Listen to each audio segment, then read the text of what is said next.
சின்மயோட recent issue பத்தி என்ன நினைக்கிறீங்க? எப்படி இது ரீசெண்டா திருப்பி ஆரம்பிச்சது ஒரு வேவா? அதாவது இஷ்யூஸ் வந்து பார்த்தீங்கன்னா பல காலமாக ஓடிக்கிட்டு இருக்கு. ஆல்மோஸ்ட் வந்து பார்த்தீங்கன்னா வைரமுத்துக்கும் சின்மயிக்கும் அப்புறம் இன்னொரு சிங்கருக்கும் சின்மயிக்கும் இந்த மாதிரி இஷ்யூஸ் வந்து பார்த்தீங்கன்னா கார்த்திக் சொல்றாங்க இல்லையா, கார்த்திக்கும் சின்மயிக்கும் இஷ்யூலாம் பார்த்தீங்கன்னா நிறைய அளவில் போயிட்டு இருந்தா கூட இப்போ வந்து சின்மயிக்கு வந்து மக்கள் வந்து விழிச்சுக்கிட்டாங்க. எல்லாருமே வந்து சப்போர்ட் பண்ண ஆரம்பிச்சிட்டாங்க. 5 வருஷ பேன் வந்து விரைவில் வந்து நீக்கப்பட்டு தமிழ் சினிமால பாட போறாங்க. நீ பேன் பண்ணாம போ. அடுத்து நம்ம பெரிய பாய் ஏரோமன் சாரோட மியூசிக்கா பாட போறாங்க. இமான் சார் மியூசிக்ல வந்து பாடிட்டாப்ல.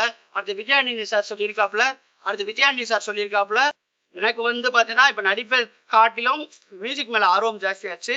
அப்படி மியூசிக் பண்ணும்போது கண்டிப்பா சின்மயிக்கு நான் ஒரு வாய்ப்பு கொடுப்பேன். அது எந்த தடைகள் வந்தாலும் சொல்லியிருக்காப்ல. சின்மயிக்கு வந்து ஒரு பெரிய பாசிட்டிவான எனர்ஜியை கொடுத்துருக்கும். மக்களே, எல்லா மக்களுமே வந்து சின்மயிக்கு சப்போர்ட் பண்ணுங்க. அவங்களோட திறமையை பாருங்க. பர்சனல் அட்டாக்கிங் பண்ணாதீங்க. திறமைக்கு வந்து மதிப்பு கொடுங்க. அவங்க ஒரு சிறந்த பாடகி, நேஷனல் அவார்டு வாங்குறதுக்கு உள்ள சக்தியான ஒரு பாடகின்னு